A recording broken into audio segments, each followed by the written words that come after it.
Good morning all students. आपने बेटा science में कल देखा इलेक्ट्रिक पोटेंशियल्स, पोटेंशियल डिफरेंस।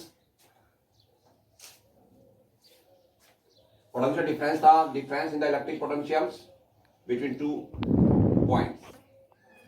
दूसरा था आपके पास potential difference at a point in electric field में defined as the amount of work done in moving unit positive charge from one point to other points. यानी उसका जो आपके पास उसको हम रिप्रेजेंट करते हैं वीसी, वी इक्वल टू आपके पास डब्ल्यू अपॉन में Q. If W equal to मान लो आपका 1 जूल है और जो आपका क्यू है यानी आपका जो चार्जेस है, चार्ज आपके पास मान लो 1 कूलम है, 1 कूलम,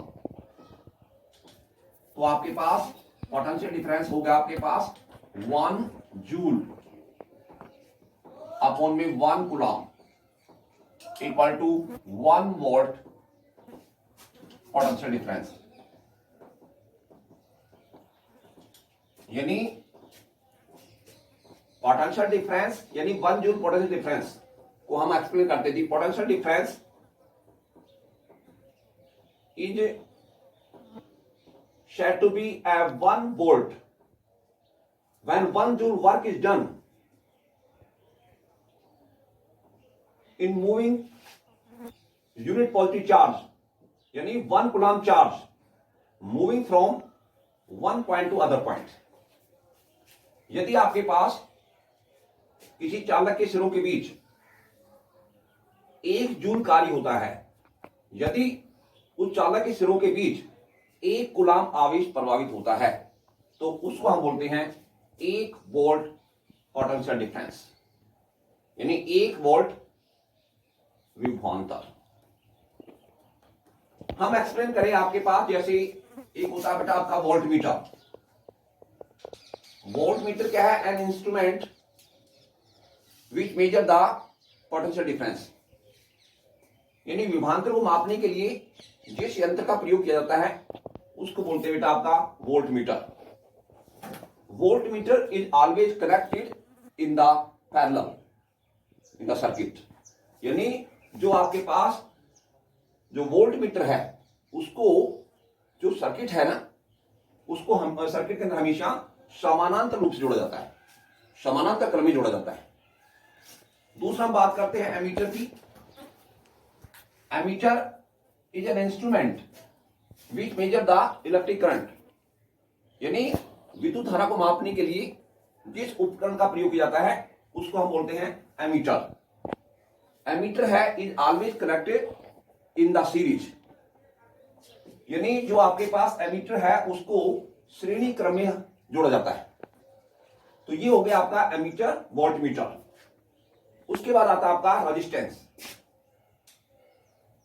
रेजिस्टेंस जिसको हम आर से रिप्रेजेंट करते हैं। रेजिस्टेंस का मतलब होता है प्रतिरोध, प्रतिरोध। प्रतिरोध का अर्थ होता है रुकावट डालना, अर्थात चालक का वह गुण होता है जो विद्युत धारा के प्रवाह का विरोध करता हो, उसको बोलते हैं प्रतिरोध। प्रतिरोध का संकेत आर होता है और इकाई होती है बेटा ओम। यानी रेजिस्टेंस क्या होता है? Resistance is the property of the conductor which oppose the flow of current। Resistance की जो यूनिट है वो होती है ओम। The resistance of the conductor it depend upon following factors। पहला फैक्टर आपके पास है बेटा length of the conductor, length of the conductor. Second आपके पास है एरिया ऑफ क्रॉस सेक्शन यानी थिकनेस। तीसरा बेटा आपका है नेचर ऑफ मटेरियल। चौथा बेटा आपके पास है टेम्परेचर, कि किसी चालक का प्रतिरोध निम्नलिखित 4 बातों पर निर्भर करता है।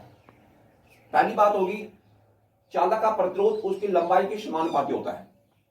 दूसरा है चालक का प्रतिरोध उसके अनुप्रस्थ काट के क्षेत्रफल के विलोमानुपाती होता है। तीसरा बेटा चालक का प्रतिरोध उस पदार्थ की प्रकृति के पर निर्भर करता है। और चौथा बेटा आपका तापमान, कि चालक का प्रतिरोध उसके तापमान पर निर्भर करता है। पहले हम डिफाइन करें, जैसे आपके पास resistance of the conductor is directly proportional length of the conductor, यानी R प्रोपोर्शनल टू L, यानी resistance of the conductor is directly proportional length of the conductor. जैसे आप कंडक्टर लेंथ बढ़ेगी तो रेजिस्टेंस भी आपके पास क्या होगा, इंक्रीज होगा।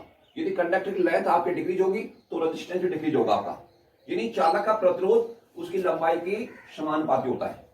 यदि चालक की लंबाई बढ़ाएंगे तो प्रतिरोध बढ़ जाएगा आपका, चालक की लंबाई कम करेंगे तो प्रतिरोध भी कम हो जाएगा आपका, यानी R समानुपाती L, समीकरण नंबर 1 हो गया आपका। उसके बाद भी resistance of the conductor is inversely proportional to the area of area of cross section, यानी थिकनेस, यानी R प्रोपोर्शनल टू 1/A, यानी किसी चालक का प्रतिरोध है वो उसके अनुप्रस्थ काट क्षेत्रफल के विलोमानुपाती होता है। यानी उसके, जैसे आपके पास मान लो आपका कंडक्टर है, उसकी थिकनेस यदि आपने बढ़ा दी, यानी मोटाई बढ़ा दी, तो उसका रेजिस्टेंस आपस में कम हो जाएगा बेटा। और यदि थिकनेस आपने कम कर दी उसकी, तो आपका रेजिस्टेंस है वो बढ़ जाएगा बेटा आपका। तो resistance of the conductor is inversely proportional to the area of cross section. उसके बाद में आपके पास तीसरी बात, resistance of the conductor it depend on the nature of materials. इसके लिए क्या नहीं बेटा, आपके पास दो वायर ले लिया आपने, सेम लेंथ की, सेम थिकनेस की। एक तो आपने कॉपर वायर ले लिया, एक आपका निक्रोम वायर है। निक्रोम आपके पास अलॉय है, यानी आपका मिश्र धातु है। तो जो आपके पास रेजिस्टेंस है of the copper wire is 60 time more than the nichrome wire, कि जो आपके पास कॉपर धातु है उसे निक्रोम जो धातु है, यदि जो आपका मिश्र धातु है उसका प्रतिरोध है वो 60 गुना ज्यादा है, किसका, निक्रोम धातु जो आपका मिश्र धातु है। चौथा बेटा आपका temperature, the temperature of the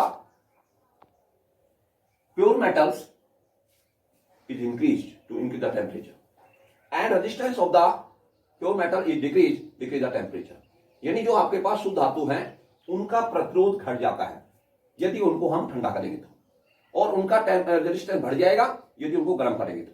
लेकिन जो आपके पास अलॉय है वो आपके पास अनइफेक्टेड है, यानी उन पर जो अलॉय है ना, जैसे आपका निक्रोम है, उसका आपका टेम्परेचर पर कोई इफेक्ट नहीं पड़ेगा। टेम्परेचर जो आपके पास अलॉय का कोई इफेक्ट नहीं करेगा, किसको, आपके पास रेजिस्टेंस को। तो ये आपके पास रेजिस्टेंस हो गया, उसकी आपके पास यूनिट हो गया, और ये जो चार फैक्टर है जो आपके पास रेजिस्टेंस को इफेक्ट करते हैं।